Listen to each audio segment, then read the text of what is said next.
Bueno, muchísimas gracias a todos por la invitación, muchísimas gracias Pablo, Francisco, muchísimas gracias a todos los compañeros de esta gran familia que se ha constituido con la Asociación Argentina de Ultrasonografía Crítica.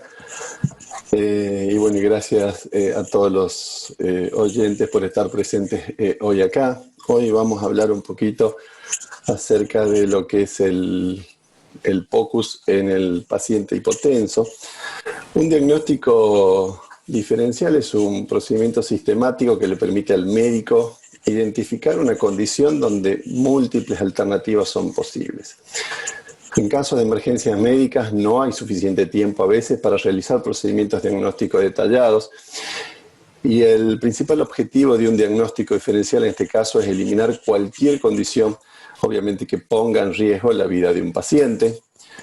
Entre los pacientes que se presentan en el departamento de emergencia, unidades críticas, la hipotensión arterial suele ser un gran desafío para el intensivista o para el emergentólogo, y el point of care ultrasonido a través de la ecografía se ha constituido y está afianzándose como una herramienta indispensable y fundamental para la evaluación inicial de estos pacientes, no solo para la evaluación inicial, sino para el seguimiento también. La seguridad diagnóstica de pacientes con hipotensión arterial de causa no clara cuando se presentan en el departamento de emergencia fundamentalmente y en el ámbito de la terapia intensiva también ha mejorado la performance diagnóstica, llevándola casi a un 85% cuando usamos un protocolo estructurado fundamentalmente en el ámbito de emergencias.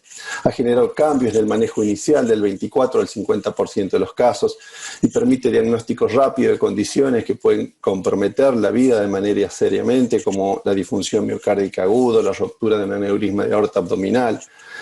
Permite evaluar también el estado de la volemia en los pacientes en shock. Hay múltiples protocolos diseñados para esto.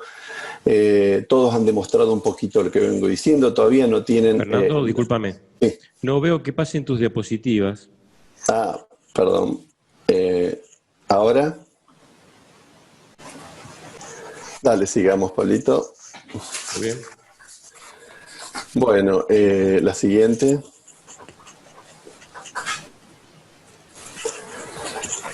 Sí, la siguiente, por favor. Bueno, creo que toda esta parte se escuchó. Como les decía antes, existen múltiples protocolos para el manejo del paciente hipotenso en el ámbito de la terapia intensiva. Todavía les queda generar evidencia como para generar un cambio en la mortalidad, pero ha generado, como les decía recién, una mejoría significativa en el diagnóstico inicial de la causa de la hipotensión arterial y una mejoría en los cambios de manejo inicial y seguimiento fundamentalmente, ¿no? La siguiente diapositiva. Volpicelli, la siguiente, demuestra claramente en su protocolo, ¿no?, estos cambios significativos con el point of care ultrasound versus la aproximación diagnóstica clínica, que sabemos que tiene sus dificultades para el mejor entendimiento del paciente en shock. La siguiente diapositiva. Por ello, más allá del protocolo que uno decida usar, yo voy a describir brevemente el protocolo SURE, que es un protocolo que nos gusta para manejo inicial. Sabemos que el cuidado del paciente en shock es un gran desafío, un desafío encima cambiante en el departamento de emergencia en el ámbito de la terapia intensiva. Aún los médicos con un gran entrenamiento, parados al lado de la cama de un enfermo en shock, tienen dificultades para la aproximación inicial. Y para entender la fisiopatología de lo que está sucediendo al enfermo, ni hablar si solamente nos quedamos solamente con el examen físico. Esta es una patología, la hipotensión y el shock, que tiene alta mortalidad y se ha asociado, por supuesto, fundamentalmente a la duración de la hipotensión o del shock. Por ende, el diagnóstico inicial debe ser seguro, rápido y apropiado para optimizar, por supuesto, el resultado y evitar estos potenciales resultados desastrosos y de situaciones de alto riesgo cuando no logramos hacerlo de manera adecuada. La ecografía ha permitido integrar en las últimas décadas, tanto en el departamento de emergencia como en el ámbito de la terapia intensiva, la posibilidad de integrar sistemas y de mejorar el análisis. Incluso en muchos lugares se está incorporando el point of care ultrasound hasta en las actividades de pregrado, en las carreras de pregrado y por supuesto en el de grado en muchísimos lugares de hace bastantes años. Hay 4 tipos fundamentalmente de shock que son los que nos van a presentar o generar un desafío en la evaluación inicial, y fundamentalmente el shock hipovolémico es uno de ellos con los que nos vamos a encontrar, que puede ser de causa traumática o de causa no traumática, generando sangrado, fundamentalmente de causa no traumática gastrointestinal o por ruptura de aneurisma de aorta. El shock hipovolémico genera una gran pérdida de fluidos, permitiendo o impidiendo la adecuada perfusión tisular. El shock distributivo, cuyo ejemplo clásico es la sepsis, en donde hay realmente una insuficiencia del volumen intravascular para mantener, como decía recién, la perfusión orgánica. El shock distributivo tiene aparte otras características, además de la sepsis, como el anafiláctico, que reúnen, o el shock neurogénico, que reúnen características al tema de la vasodilatación que genera el shock distributivo. El tercera causa mayor de shock es el shock cardiogénico, esta dificultad del corazón para generar un transporte de oxígeno adecuado que permite una perfusión tisular adecuada. Y el shock obstructivo, el cuarto y último tipo de shock al cual nos vemos enfrentados muchas veces, que en general está causado por un taponamiento cardíaco, por una neumotórax a tensión o por una embolia pulmonar masiva. El point of care ultrasound, mediante el protocolo Rush, se va a basar fundamentalmente en intentar identificar cualquiera de estas causas, que muchas de ellas ameritan no solo el diagnóstico precoz, sino el tratamiento o la intervención terapéutica de manera precoz y precisa. El protocolo Rush va a evaluar la función de bomba, va a evaluar la función de tanque y va a evaluar, por supuesto, la función periférica o de vasos. La siguiente diapositiva. En cuanto a la función de bomba, el derrame pericárdico, la contractilidad y la dilatación del ventrículo derecho van a ser las evaluaciones más importantes a través de 3 vistas. Para el que no tiene mucho conocimiento de esto, una vista en eje largo paraesternal es colocar el transductor sectorial de baja frecuencia entre el tercer y cuarto espacio intercostal con la mueca apuntando al hombro derecho, intentando localizar un eje largo del corazón, que ya lo vamos a ver en las siguientes diapositivas. Vamos a usar la vista apical de 4 cámaras y vamos a usar la vista subsifoidea, intentando evaluar, como dije antes, derrame pericárdico, contractilidad ventricular izquierda y dilatación del ventrículo derecho. La siguiente diapositiva. En el derrame pericárdico, bueno, es realmente relativamente sencillo de ver.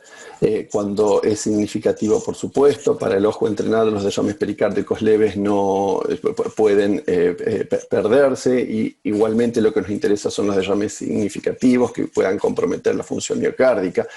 Se dice generalmente que las cavidades derechas son cavidades de baja resistencia, porque la resistencia a la que se opone cuando expulsan la sangre a través de la circulación pulmonar es baja, y el ventrículo izquierdo generalmente es un sistema de alta resistencia por la resistencia que deben ser con la circulación sistémica. Así que cuando tenemos un derrame pericárdico nos vamos a enfocar fundamentalmente en las cavidades derechas y en la compresión diastólica del ventrículo derecho y de la aurícula derecha fundamentalmente. La siguiente diapositiva. Los derrames pericárdicos en general se encuentran, perdón Pablo, la anterior, podríamos ir un ratito a la anterior, perdón.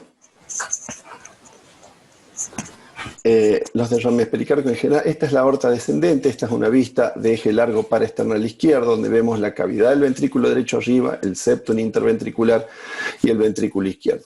Esta es la aorta descendente. En general, todo el líquido que se encuentra a nivel de la aorta descendente para arriba es derrame pericárdico, y el líquido que se encuentra por debajo de este nivel suele ser derrame pleural, como una aproximación práctica para evaluar cuando estamos ante un derrame pericárdico y cuando estamos ante un derrame pleural, o cuando estamos ante la presencia de ambos, como está mostrando el doctor Merlo a través de la lupa. La siguiente diapositiva. Este es un paciente que nos llega a la terapia intensiva por disnea e hipotensión arterial, y observen en una apical 4 cámaras y en un eje largo paraesternal izquierdo claramente el derrame pericárdico masivo con la compresión severa de aurículo y ventrículo derecho, fundamentalmente en diástole, lo cual genera un condicionamiento al llenado diastólico del ventrículo derecho, con la consiguiente caída en la poscarga, en la precarga ventricular izquierda, y la caída, por supuesto, del gasto cardíaco y la presión arterial. Este tipo de situaciones amerita, obviamente, drenaje pericárdico de manera urgente y aguda. Se pudo resolver, por supuesto, sin ninguna complicación. La siguiente diapositiva. Bueno, la contractilidad miocárdica. La contractilidad miocárdica, si bien requiere entrenamiento, sabemos que hay muchos trabajos que han mostrado una gran correlación entre la capacidad del ojo para ver cuando un corazón se está contrayendo de manera adecuada y la medición de manera, por supuesto, objetiva. Sabemos que en sístole el endocardio de las paredes ventriculares se acercan y en diástole, por supuesto, se alejan. En esta imagen de la derecha vemos como en sístole y en diástole hay muy poca diferencia entre el diámetro de ambas cavidades, ¿no? La siguiente diapositiva. Así que la contractilidad seguiría otro de los puntos interesantes a analizar. La contractilidad ventricular izquierda puede ser explorada por métodos sencillos que, si bien requieren entrenamiento, son sencillos de hacer cuando logramos imágenes adecuadas. La distancia mitroseptal, por ejemplo, más allá del ojo clínico, como decía recién, es simplemente pasar el modo M, el modo que nos permite ver el movimiento de las cavidades cardíacas a través de la punta de la válvula mitral y ver cómo la valva anterior mitral se acerca al septum interventricular. Esta distancia puede ser medida con el caliper del ecógrafo. Es normal, menor a 0,7 milímetros, de 7 milímetros para abajo es normal, y cuando está por arriba de 1 centímetro o de 10 milímetros podemos hablar de disfunción ventricular. La siguiente diapositiva. Son mediciones recomendadas en este estudio. La dilatación de las cavidades derechas también son importantes porque nos hacen sugerir eventos tromboembólicos o aumento de la resistencia vascular pulmonar de manera aguda. Sabemos que el ventrículo derecho es un ventrículo que tolera muy mal las sobrecargas de presión y se dilata fácilmente cuando aumenta la poscarga del mismo, o ante situaciones como neumotórax, tromboembolismo pulmonar, ¿no? O la ventilación mecánica en sí. Entonces, la visualización objetiva del mismo ya es suficiente. En una apical 5 cámaras podemos medir a través del envelope del mismo el área del mismo. Se dice habitualmente que la relación entre el área del ventrículo derecho y el área del ventrículo izquierdo no debería ser mayor a 0,6. Acá vemos claramente que el ventrículo derecho está mucho más grande que el ventrículo izquierdo, y la verdad que no hace falta hacer mediciones objetivamente. Mediante el protocolo SHUSH esto lo podemos determinar y vamos orientando un poco la causa acerca de por qué nuestro paciente está hipotenso. La siguiente diapositiva, por favor. El paso 2 del protocolo SHUSH es el TAN, que es la determinación del volumen intravascular efectivo. Y acá tenemos la visualización de la vena cava fundamentalmente, como vemos en esta vista subsifoidea. Las fugas a través del tanque, a través de un examen rápido del FAS y de ultrasonografía torácica, y se ha incorporado a la ultrasonografía torácica como muestra la letra E, la visualización de la letra E con el mismo introductor para ver si hay agua vascular extrapulmonar aumentada y para ver si hay compromisos como el neumotórax también. Acá tenemos la exploración de los puntos Platz, derecho e izquierdo, intentando visualizar el diafragma para saber si hay derrame pleural masivo, líquido libre en la cavidad abdominal, fundamentalmente en el espacio de Morrison o en el espacio esplenorrenal.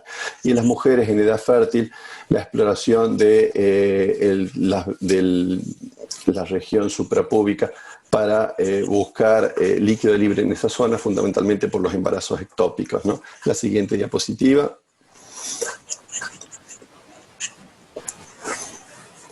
Bueno, la visualización de la vena cava en situaciones agudas para los protocolos suele de utilidad. Vamos a discutir un poquito más adelante en el ámbito de la terapia intensiva. Sabemos que la vena cava en ventilación mecánica artificial, cuando hay insuflación tidal, las presiones dentro del tórax aumentan, se comprime la aurícula derecha, hay impedancia, en general vascular aumentada al ventrículo derecho y se disminuye el retorno venoso, por ende la vena cava la vamos a ver pletórica en inspiración y la vamos a ver desprecargada o chica de menor diámetro en expiración, a diferencia de lo que pasa en inspiración, donde es lo opuesto a la ventilación mecánica. La vena cava suele colapsar en inspiración y distenderse durante la expiración. Importante tener este concepto para poder evaluarla.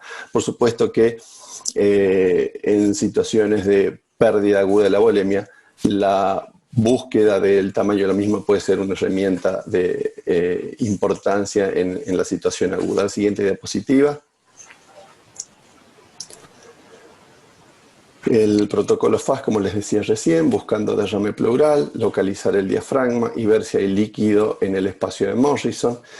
Usar el ecógrafo para valorar el pulmón y ver si hay líneas B, que esto ya fue claramente explicado por el licenciado Cristian Benay la clase pasada. La siguiente diapositiva. El compromiso del tanque, acá vamos a evaluar si hay neumotórax en el tercer compromiso de este segundo paso. Esto ha sido claramente explicado. Sabemos que cuando hay neumotórax, el haz del ultrasonido no puede pasar y reflejar las reverberaciones de la línea pleural, que es lo que vemos en un pulmón normal, y lo que generamos es esta imagen pasando el modo M. Primero, la ausencia de movimiento pleural es una de las características del neumotor, esa ausencia del landsliding. Y segundo, cuando ponemos el modo M para corroborarlo, esta imagen en código de barras que se ve tanto arriba como abajo de la línea pleural. La siguiente diapositiva son situaciones que ameritan drenaje pleural urgente ante una situación de paciente hipotenso. El tercer paso a evaluar es la evaluación de las tuberías o los vasos, y acá fundamentalmente para analizar si hay ruptura de vasos grandes como aneurisma de aorta abdominal, en la exploración tanto suprarrenal como infrarrenal, como muestran las letras C y D, y para ver si hay obstrucción de los mismos en los vasos periféricos, intentando buscar trombosis venosa. Vamos a evaluar también, por supuesto, no está exenta la evaluación del corazón, no solo por su función, sino porque puede haber disecciones a través del tracto de salida de la aorta en el eje largo paraesternal izquierdo, y a través de la exploración, que esto ya requiere un poco más de entrenamiento, por supuesto, de la vista supraesternal, intentando localizar la aorta ascendente y la primera porción de la descendente. La siguiente diapositiva.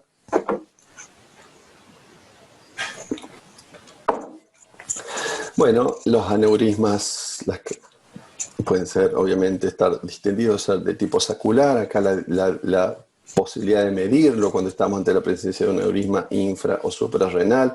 Fíjense acá el trombo perianeurismático, y cuando en general tienen más de 3 centímetros suelen ser de indicación quirúrgica. Cuando están rotos, por supuesto, es una situación realmente de emergencia. La siguiente diapositiva.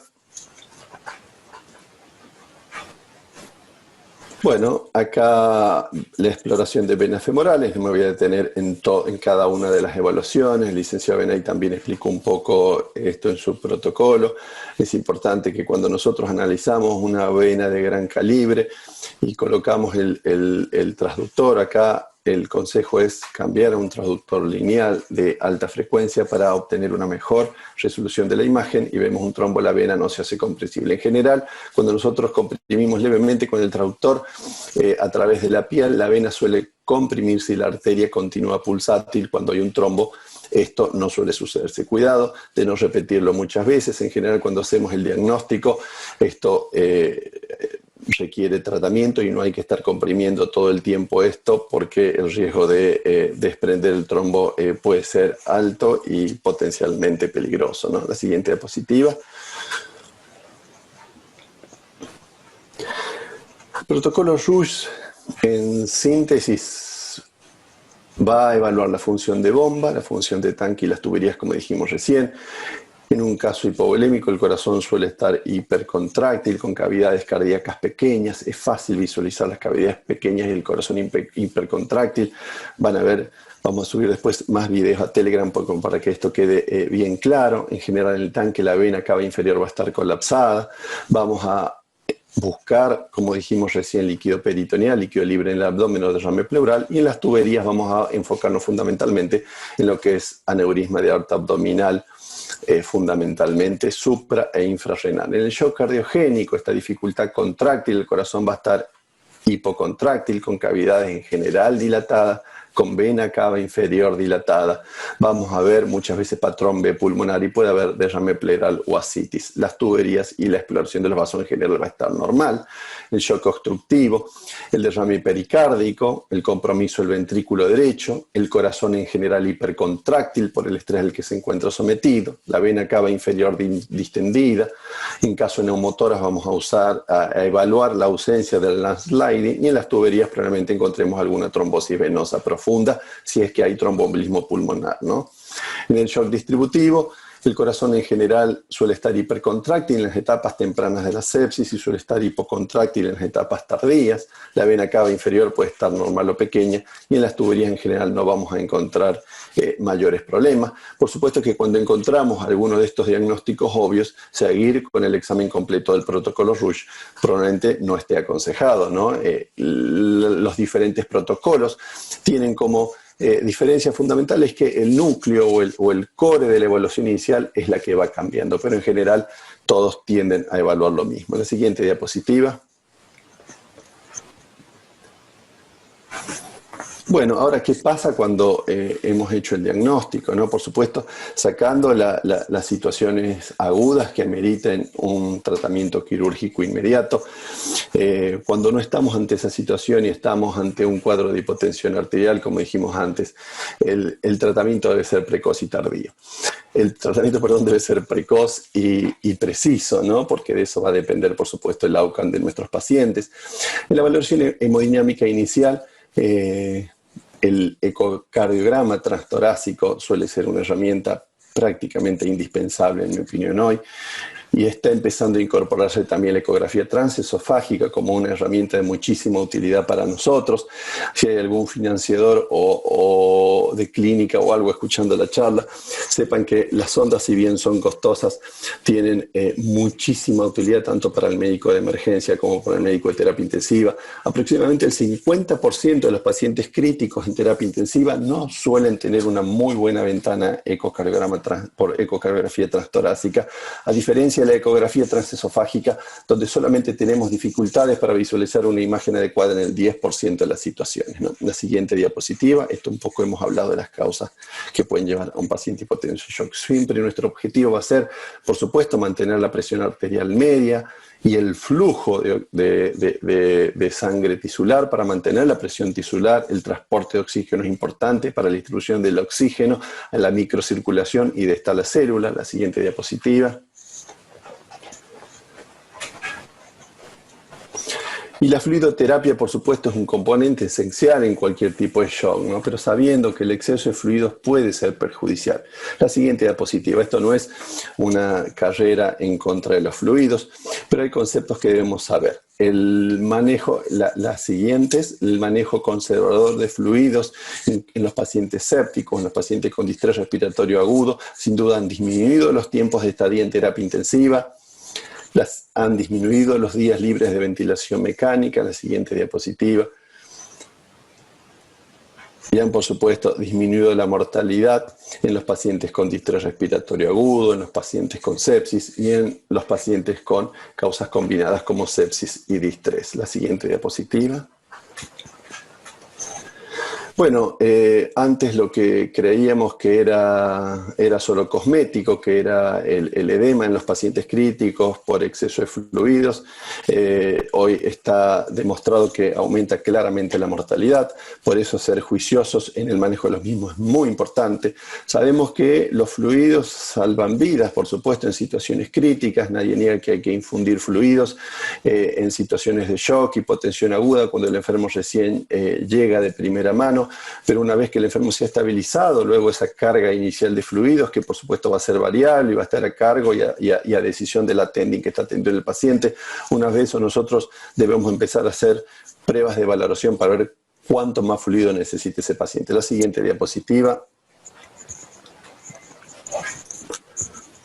Bueno, los fluidos en exceso generan disfunciones orgánicas, respiratorias, distrés respiratorio, caída de la oxigenación pulmonar, edema visceral con traslocación bacteriana, disfunción hepática, disfunción del sistema nervioso central, disfunción cardiovascular, renal y abdominal. Así que el fluido no debe ser tomado a la ligera una vez que el enfermo se ha estabilizado y nosotros podemos hacer pruebas para valorar cuánto necesita de fluidos un paciente. La siguiente diapositiva termina generando siempre un círculo vicioso con el tema de fluidos porque generan disfunciones orgánicas, generan disfunción endotelial y muchas veces termina siendo un círculo vicioso. Hay que tener claro que fundamentalmente ya en terapia intensiva y no tanto en el departamento de emergencia, la resucitación con fluidos no debe tener como objetivo bajar las drogas vasoactivas y bajar y hacer que el enfermo orine. El fluido está fundamentalmente para mejorar las condiciones de precarga ventricular y el transporte arterial de oxígeno, mejorar el gasto cardíaco, pero no es un objetivo bajar la noradrenalina y mejorar la diuresis en los enfermos críticos. La siguiente diapositiva.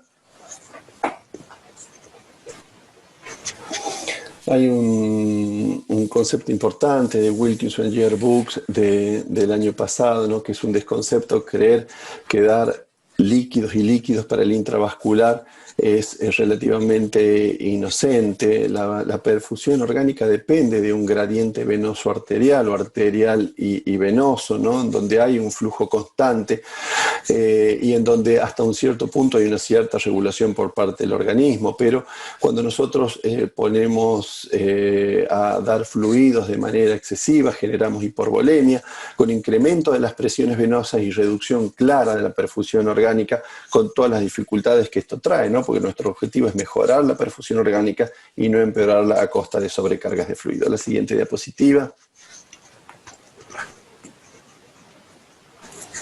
Debe haber un perfecto balance, es imposible separar al sistema cardiovascular del sistema respiratorio y del sistema arterial. El balance debe ser equilibrado, el balance de fluidos, la función ventricular derecho, el retorno venoso, la compliance del sistema respiratorio, el uso juicioso de la PIP, por supuesto, y la oxigenación. Todo esto va a llevar a mejores resultados, por supuesto, y si bien es difícil, la valoración de fluidos nos permite por lo menos intentar, estar en una situación lo más balanceada posible cuando nos presentamos ante esta situación, ¿no? La siguiente diapositiva. Bueno, acá hay algunos conceptos que son fisiológicos básicos importantes, ¿no? Si bien la mayoría los debe tener, pero es importante identificar los pacientes con reserva de precarga, es decir, aquellos pacientes que se van a beneficiar del cambio de fluidos. Y hay parámetros estáticos y parámetros dinámicos. Los parámetros dinámicos están basados fundamentalmente en la interacción cardiopulmonar latido a latido o en maniobras como el passive racing que aumentan la precarga cardíaca y podemos valorar mediante test dinámicos quiénes van a mejorar su rendimiento cardíaco y quiénes van a tener una respuesta positiva a fluido y quiénes no, por supuesto, ¿no? La siguiente diapositiva. La ecocardiografía, por supuesto, crítica, está recomendada ya en muchos consensos de terapia intensiva y la ecocardiografía mediante el POCUS se ha convertido en una herramienta indispensable para que esto se pueda hacer de manera adecuada. La siguiente diapositiva. Bueno, completar a la diapositiva, doctor, sin ningún problema. El gasto cardíaco es un determinante mayor del transporte tisular, del transporte de oxígeno, ¿no? El que va a generar una adecuada distribución a la microcirculación en la célula. Y, por supuesto, el gasto cardíaco tiene dos importantes determinantes, que uno son el retorno venoso y la función del sistema cardíaco, la función del corazón, ¿no? Completarla si quieres a la diapositiva. La siguiente diapositiva. Bueno, ¿cuáles son los determinantes del retorno venoso? Y acá hay un concepto importante. El 80%, casi el volumen circulante, se encuentra en el lecho de capacitancia venosa y es variable porque va a depender del grado de constricción o dilatación que tenga el reservorio venoso.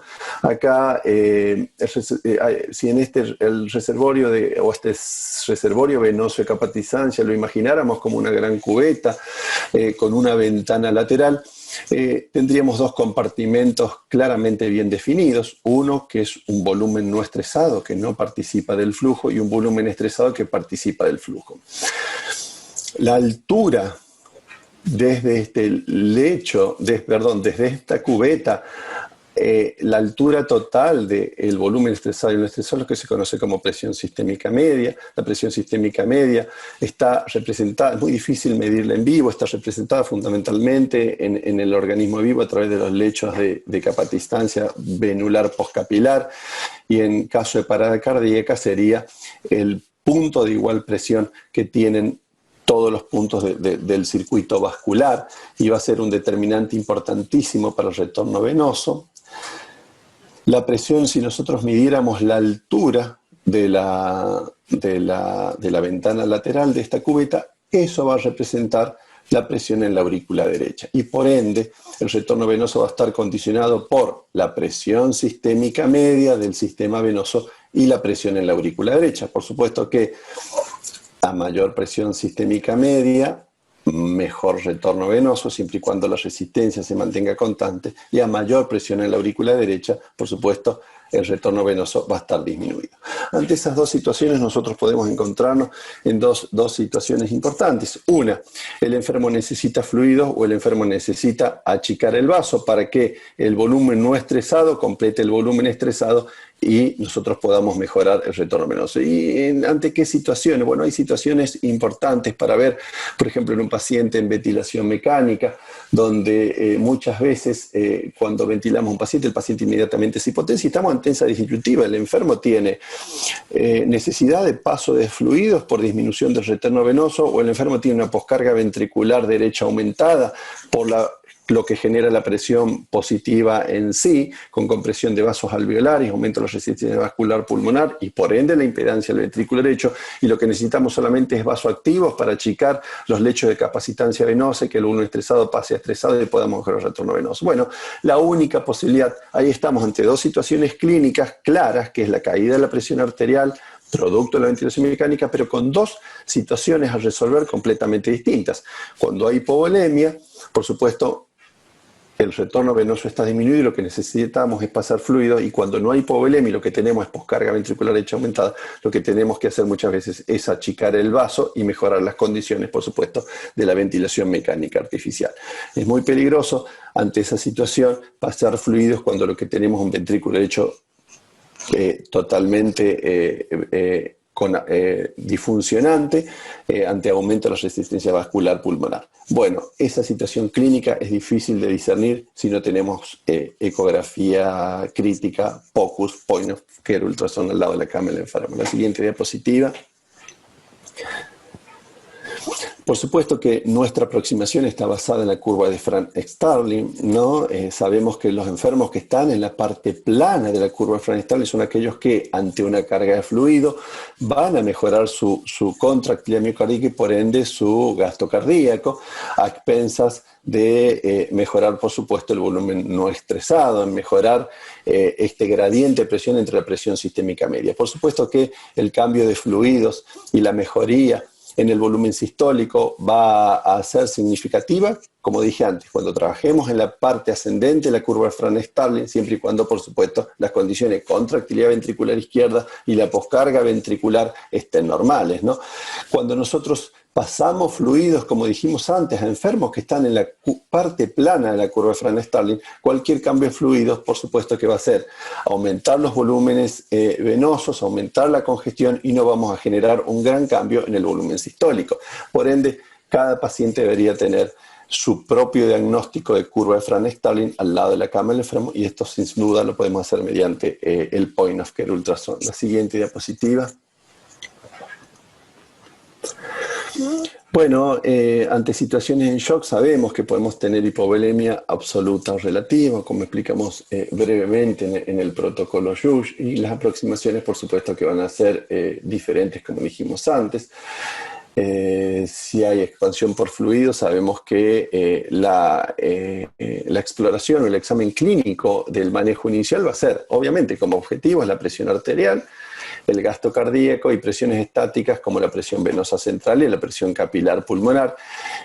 Y una vez estabilizado el enfermo, sin dudas tendremos que entrar a la segunda etapa, que es predecir respuesta a fluido mediante indicadores que nos permitan guiar qué enfermo seguirá beneficiándose de la carga de fluido y qué enfermos no. La siguiente diapositiva. Bueno, ¿qué parámetros podríamos usar en la situación de pacientes con hipotensión o shock? La siguiente. Y acá es importante, ¿no? De nuevo, tener en cuenta, porque vamos a hablar brevemente de los parámetros estáticos, que si bien en los protocolos de emergencia y de manejo inicial no son tenidos en cuenta de una manera tan minuciosa, porque estamos ante situaciones en general agudas, pero en el ámbito de terapia intensiva en general, uno rápidamente debe pensar en esto debido a que son discutidos los parámetros estáticos, no es que deberían erradicar, sino ser útiles, por ahí para el médico no entrenado, hablar una BK inferior por vista subsifoidea suele ser de utilidad. Nosotros no podemos disociarnos del contexto clínico del enfermo y saber que hay situaciones, por ejemplo, enfermos añosos, donde la contractilidad ventricular está disminuida. Y aquí las medidas estáticas pueden tener su confusión porque inferimos a través de presiones que aumentamos el volumen y inferimos de que obviamente las condiciones de contractilidad son normales. Esto sería la relación entre presión y volumen no es lineal, es curvilínea, y si nosotros tenemos condiciones de contractilidad normal, la relación volumen de fin de diástole y presión de fin de diástole van a ser normales, pero si tenemos enfermos añosos donde la contractilidad ventricular empieza a disminuir, cualquier cambio de volumen va a hacer que la presión de fin de diástole aumente, pero ese aumento en la presión de fin de diástole no se va a ir acompañado de un volumen telediastólico aumentado, es decir, de una precarga optimizada, y nos puede llevar a confusiones, ¿no?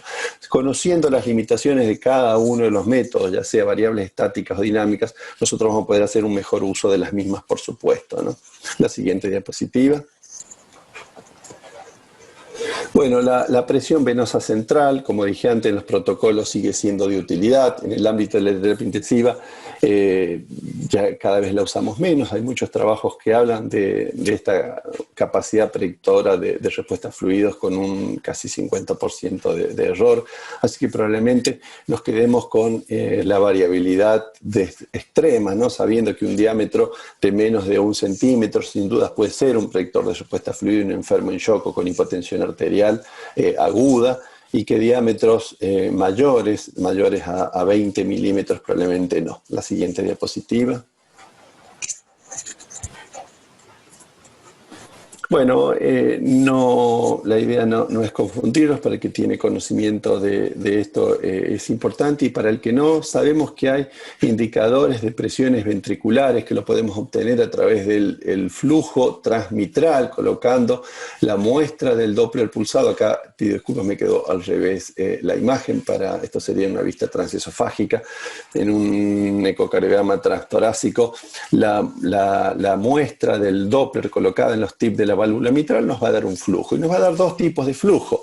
Una onda E, que habla de llenado ventricular rápido, va a haber un periodo de astasis donde las presiones entre el aurículo y el ventrículo se equilibran y no hay flujo, y después viene la onda A, que es la patada auricular. Por supuesto, hay distintos trazados de flujo espectral a través de la válvula mitral, que van desde normales, como este, donde la onda E, con el llenado ventricular rápido, suele ser más grande que la onda A por la buena compliance ventricular izquierda, y la onda E genera una onda de este tamaño más chica que la E por la patada auricular. A medida que el ventrículo se va poniendo un poco más rígido, estas condiciones van cambiando. La onda E suele hacerse más chica por la rigidez ventricular, no generando grandes cambios en las presiones de fin de diástole del ventrículo izquierdo, porque esto es un patrón de distensidad disminuida, pero sí empezamos a tener cuidado cuando la relajación se empieza a alterar y la onda E se hace más bien de corta duración, picuda y alta por la rigidez ventricular. Y en estas dos situaciones, si bien no son predictores de respuesta a fluidos, son dos situaciones que cuando las tenemos presentes nos deben, sin dudas, hacer pensar y buscar valoraciones para ver si este enfermo necesita líquidos, sabiendo que los aumentos de la presión de fin de diástole del ventrículo izquierdo pueden generar congestión venosa y edema pulmonar. La siguiente diapositiva. Vamos a volver esto un poquito más tarde. Vuelvo a repetir, esta sería la forma de visualizar una vena cava inferior por vista subsifoidea, con el transductor sectorial localizado por debajo del sifoides, con la muesca apuntando a la cama, al lado izquierdo de la cama del paciente, intentando visualizar primero las 4 cavidades y luego girando el transductor en posición con la muesca hacia sentido cefálico, intentando buscar un eje largo de vena cava inferior. La podríamos medir a través de esta forma, en 2 dimensiones, o a través de un modo M. De cualquier manera es útil, y sabiendo que por ahí los extremos siguen siendo de utilidad para nosotros. La siguiente diapositiva. Lo que nos permite el POCUS es hacer valoración integral en general, no hacer una sola y única determinación. Si bien todavía no hay grandes trabajos que usen métodos combinados para valorar respuesta a fluidos en los pacientes en shock o con hipotensión arterial, en la práctica estamos cada vez más usando más de una variable para determinar qué enfermo será pausible de expansión con fluidos y cuál no, por supuesto, ¿no?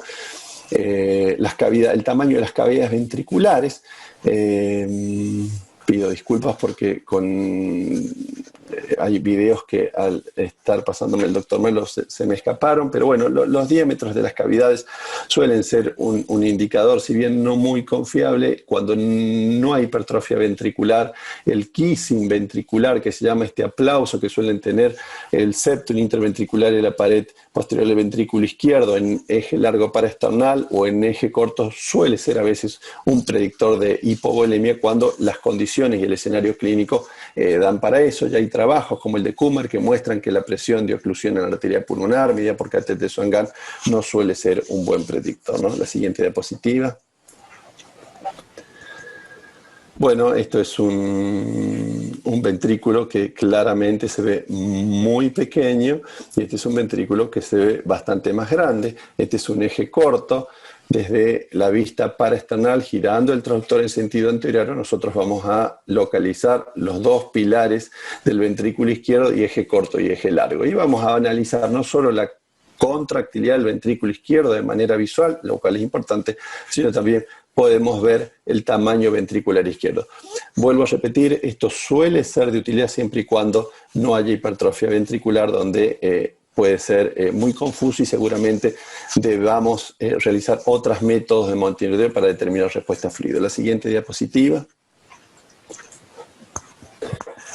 Bueno, la siguiente, por favor, que esto era un poquito ya lo que repetimos antes. Las muestras de área de fin de diástole podrían ser otra herramienta de utilidad, conociendo más o menos el rango del área de fin de diástole ventricular izquierda en pacientes hipovolémicos, tal cual la PVC, un área menor a 10 centímetros cuadrados podría ser de utilidad. Esto es congelar la imagen cuando el diámetro del ventrículo está más grande y medirlo a través del envelope. Hay un trace en cualquier ecógrafo para medir qué área tiene el ventrículo, incorporando en el área ventricular los pilares, por supuesto, y las trabéculas del ventrículo. Y bueno, y saber si esta área es muy chiquita, podríamos hacer una prueba de fluidos y ver si esta área aumenta en un eje corto paraesternal. Las áreas volumétricas han sido menos sensibles para determinar respuesta a fluidos, así que vamos a continuar un poquito más adelante. Los índices estáticos, bueno, de precarga, área de fin de diástole y fin de sístole, esa es otra cosa útil, es medir el área de fin de diástole y el fin de sístole, y por las fórmulas que tenemos en ecocardiografía, área fin de diástole menos fin de sístole sobre fin de diástole por 100, nos da más o menos un índice de la función ventricular y podríamos usar test de respuesta a fluidos viendo si este área de fin de sístole y diástole cambia o no cambia, ¿no? La siguiente diapositiva, pero sabiendo que la capacidad predictiva es baja y que podemos usar otras variables.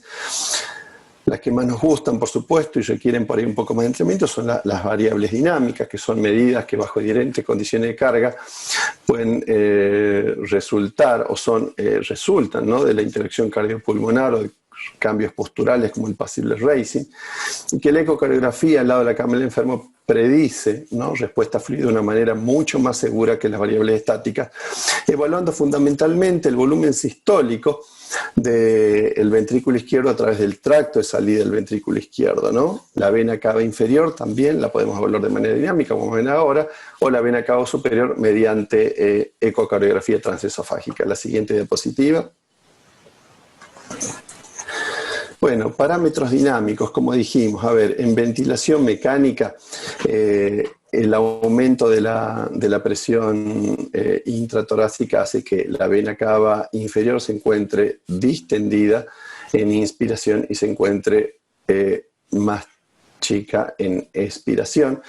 Así que vamos a analizar la siguiente diapositiva mediante una fórmula en este trabajo con un valor de corte de 18% en el trabajo de Fraser, midiendo el diámetro máximo de la vena cava inferior en inspiración menos el diámetro mínimo en expiración sobre el diámetro mínimo por 100.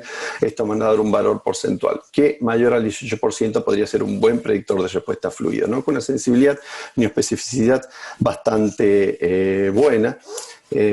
Sabiendo que después de esto, una carga de fluidos, yo debería volver a medir y bajar este valor porcentual, ¿no? Según este trabajo de Daniel De Backer, podríamos usar diámetro máximo menos mínimo sobre diámetro máximo más mínimo sobre 2%, con un valor de corte un poquito menor, de 12%, pero también con un buen valor predictivo negativo y positivo.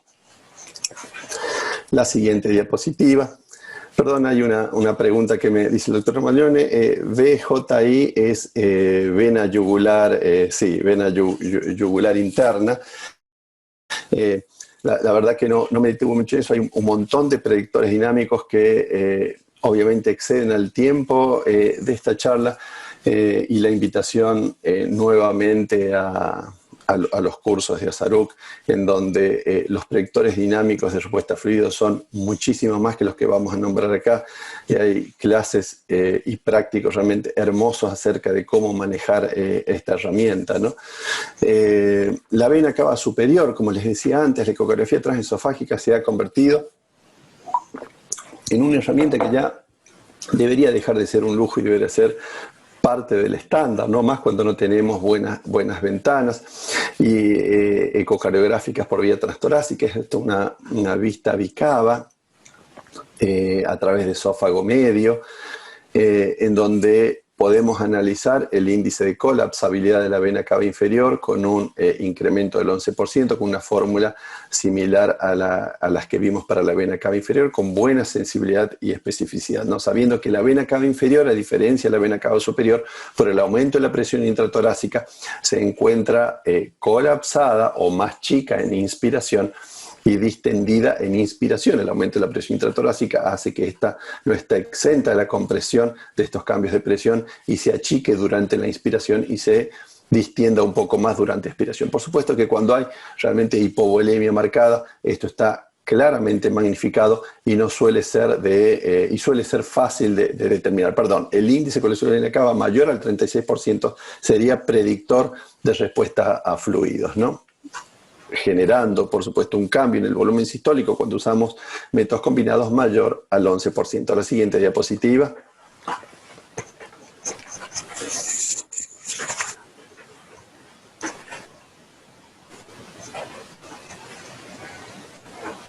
Bueno, acá un poquito lo mismo que lo anterior, con la fórmula ya expresada, con varios trabajos acerca de la gran confiabilidad de la valoración de la vena cava superior para predecir respuesta fluida. Los parámetros dinámicos, variaciones del VTI, como dije antes, a través del tracto de salida del ventrículo izquierdo. Acá simplemente necesitamos obtener un eje largo para external del corazón. Frisar la imagen en mesosístole, cuando las valvas, ahora vamos a ver en las siguientes diapositivas, están completamente abiertas, ¿no? Como dije antes, entre el tercer, cuarto, quinto espacio intercostal, con la muesca orientada hacia el hombro derecho, para intentar localizar esta ventana. La siguiente diapositiva, las válvulas de la aorta tienen que estar bien abiertas. La siguiente diapositiva, este es un apical que ya vamos a volver a él también, y vamos a medir el área del tracto de salida del ventrículo izquierdo, y a través de una fórmula bastante sencilla que la vamos a ver más adelante, poder determinar, vamos a medir el diámetro y calcular el área del tracto de salida del ventrículo izquierdo. Esta área del tracto de salida del ventrículo izquierdo multiplicada por el VTI o la integral velocidad-tiempo, medida a través de una apical 5 cámaras, colocando la muestra del Doppler pulsado en el tracto de salida del ventrículo izquierdo, nos va a dar el volumen sistólico. Acá las fórmulas después están, por supuesto, todas en el grupo de Telegram y en el VTI, pero es simplemente multiplicar el diámetro del tracto de salida dividido por 2 al cuadrado y por pi, que es 3.14, eso nos va a dar un valor, que vamos a multiplicarlo por la integral velocidad-tiempo, que no es otra cosa que los glóbulos rojos que pasan desde el ventrículo izquierdo a través del tracto de salida y que nos genera este gráfico espectral que debemos realizarle un trace, un envelope para ver qué valor tiene. Cuando nosotros multiplicamos la descarga sistólica por la frecuencia cardíaca, obtenemos el volumen minuto cardíaco. Por supuesto que deberíamos valorarlo antes de la prueba de fluidos y después de la prueba de fluidos, y este valor debería cambiar como mostramos en las fórmulas de las diapositivas anteriores, ¿no? La siguiente diapositiva.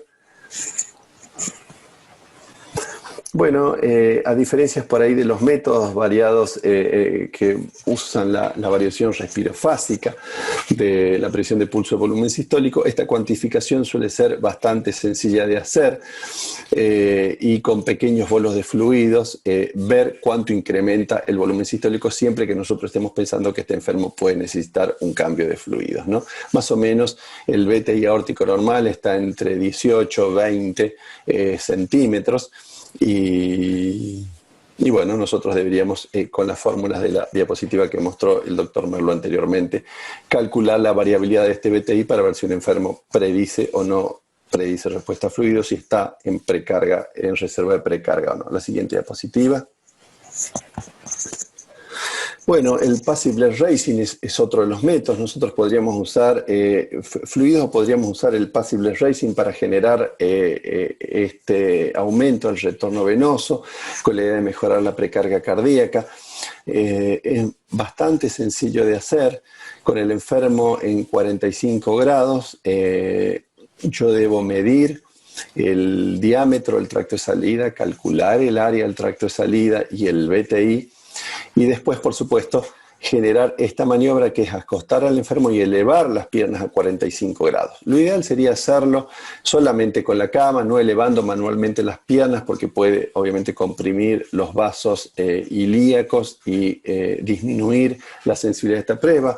Acá más o menos tenemos un volumen endógeno que vuelve al corazón de 300 mililitros y tiene la ventaja de que no estamos infundiendo fluido externo, ningún líquido extracorporal, simplemente con el aumento del retorno venoso, generar cargas en el ventrículo derecho para valorar si un enfermo es respondedor o no. La verdad que la sensibilidad y la especificidad del passive blood racing son bastante buenas, con un valor de corte de 10 a 15% en mejora en el gasto cardíaco. Nosotros podríamos decir que un enfermo es respondedor a fluidos o no respondedor a fluidos. Acá de nuevo la curva de la maniobra para realizar el passive blood racing. El enfermo debería estar en esta posición y cambiar a esta posición, ¿no? Si nos vamos a la curva de retorno venoso, volumen sistólico, volumen de fin de diástole, lo que genera el passive blood racing, por supuesto, es un aumento del retorno venoso, por ende una mejor condición del volumen sistólico cuando el enfermo está en la parte plana o la rama ascendente de la curva de Fran-Stadler. La siguiente diapositiva.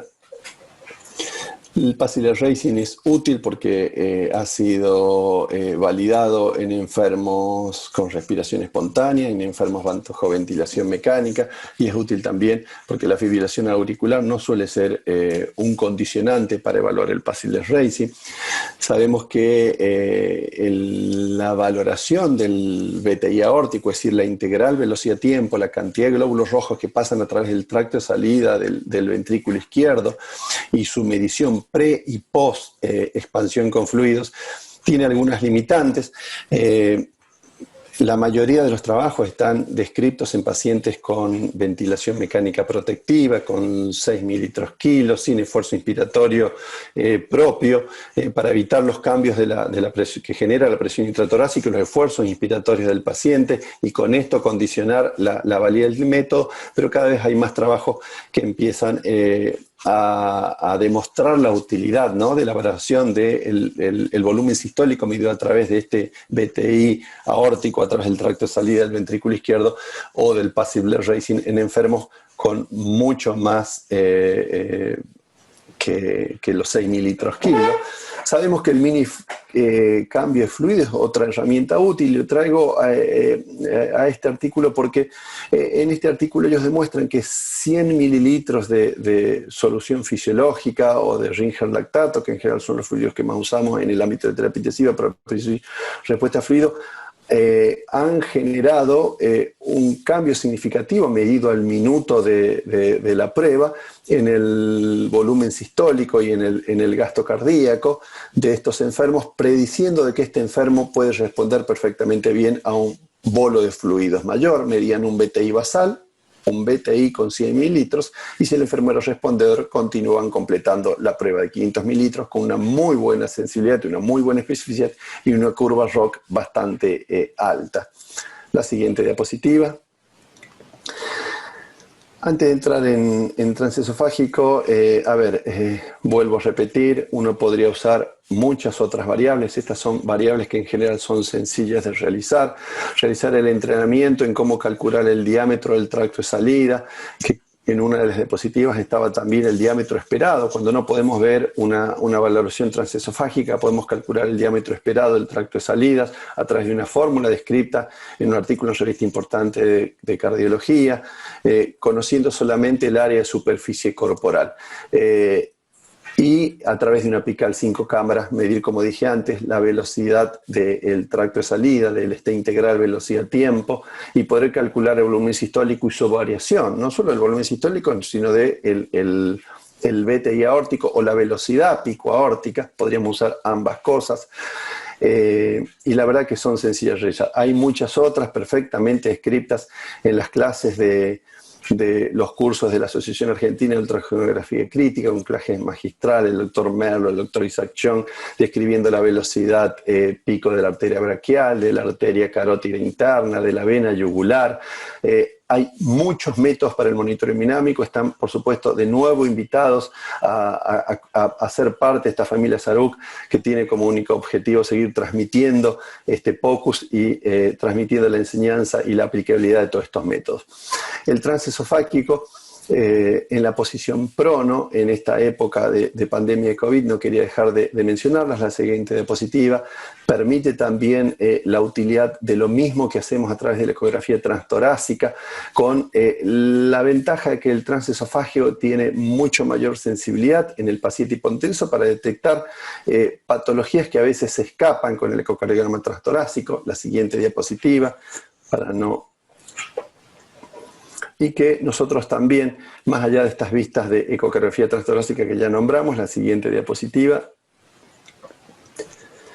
podemos medir también a través de ejes cortos o de un eje corto transgástrico, medir el diámetro del tracto de salida y la velocidad pico o BTI. El diámetro del tracto de salida por ecografía transesofágica a través de pocas vistas que debemos conocer los intensivistas, se puede medir de manera sencilla. Nosotros medimos en general el diámetro del tracto de salida del ventrículo izquierdo en una vista medio esofágica de 3 cámaras fundamentalmente, y a través de una vista transgástrica valorar no solo la contractilidad ventricular izquierda, sino también obtener el tracto de salida como vamos a ver en un ratito. En estos dos videos, fíjense, para ir terminando, POCUS, y no necesariamente para inferir si el enfermo necesita fluidos o no. Un paciente que llega con disnea clase funcional 4 y es mirar con un ecocardiograma transtorácico las enormes presiones que tiene el ventrículo derecho, desplazando el septum interventricular hacia el ventrículo izquierdo. En esta situación, la sístole ventricular derecha se prolonga más allá del comienzo de la diástole ventricular izquierda, en un momento en donde las presiones intracavitarias en el ventrículo derecho se hacen mucho mayores a la izquierda y el septum se desplaza a la izquierda, generando esto que se conoce como disquinesia septal del ventrículo derecho.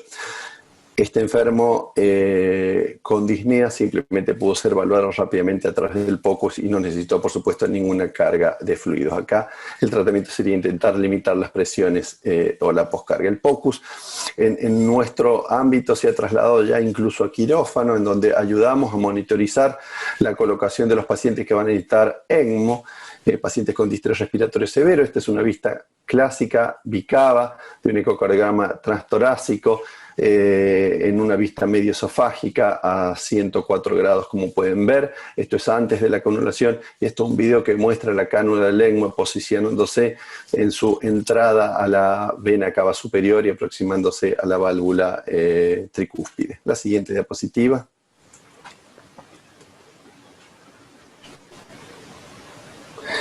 La siguiente, esta ya la vimos en el protocolo Rush.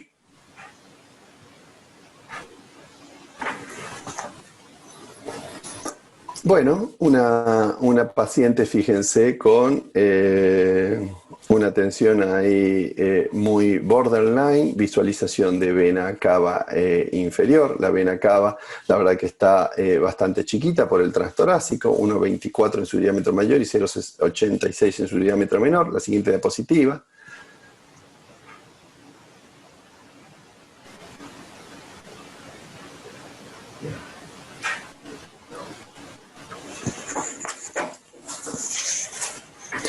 Pero cuando analizamos la vena cava no podemos dejar, por supuesto, de valorar la función miocárdica global y nos encontramos primero con un patrón de distinción disminuida. Cuando nosotros ponemos el Doppler tisular para medir las velocidades del tejido, acá el ultrasonido lo que nos devuelve es la velocidad, la baja velocidad de desplazamiento del tejido miocárdico, podemos ver que tiene una onda E', que es esta onda que corresponde al llenado ventricular rápido, pero que no valora volumen, sino velocidad del tejido miocárdico, como dice antes, apoyado en la base del anillo mitral sobre la pared del ventrículo izquierdo, y vemos que esta onda, que debería tener un valor mayor a 10 centímetros, tiene 4 o 5 centímetros, lo que habla de que la relajación del ventrículo izquierdo está comprometida, y cuando vamos a valorar el trazado espectral a través de la válvula aórtica, vemos que tiene una velocidad compatible con una estenosis aórtica severa,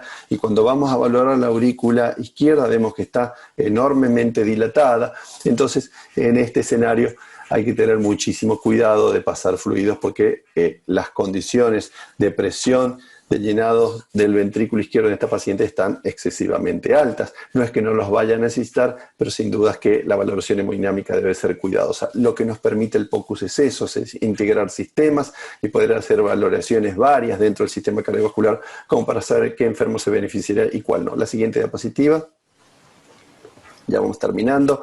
Esto es equipo de terapia intensiva de este hospital alemán realizando POCUS mediante ETE en paciente en decúbito prono con COVID, con distrés respiratorio severo por COVID.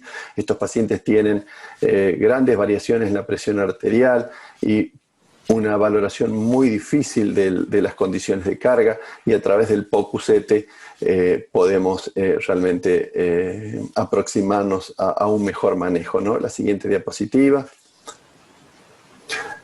Aprovecho para invitarlos a visitar la página de Zaruc, la revista Point of Care Ultrasound, que tuvimos un primer número este año, tiene la idea de, con todos los miembros del mismo, ir promoviendo y incorporando artículos que sean complementos de esta hermosa caudal bibliográfico que tienen cada uno de los libros. Esto es nuestro residente de la terapia intensiva del Hospital Alemán haciendo POCUS desde el reciente primer año, que ya empieza a manejar una sonda transesofágica, hasta la jefa de residente haciendo ya, por supuesto, POCUS avanzado. La siguiente diapositiva. Y me quedo para terminar con una frase que me pareció hermosa, se la copio, la extraigo de un artículo que mandó el doctor Isaac John para el número de la segunda revista, ¿no? En esta época de cambios radicales, los que aprenden son los que hereden el futuro, y los que saben todo solo suelen estar equipados para vivir en un mundo que no existe.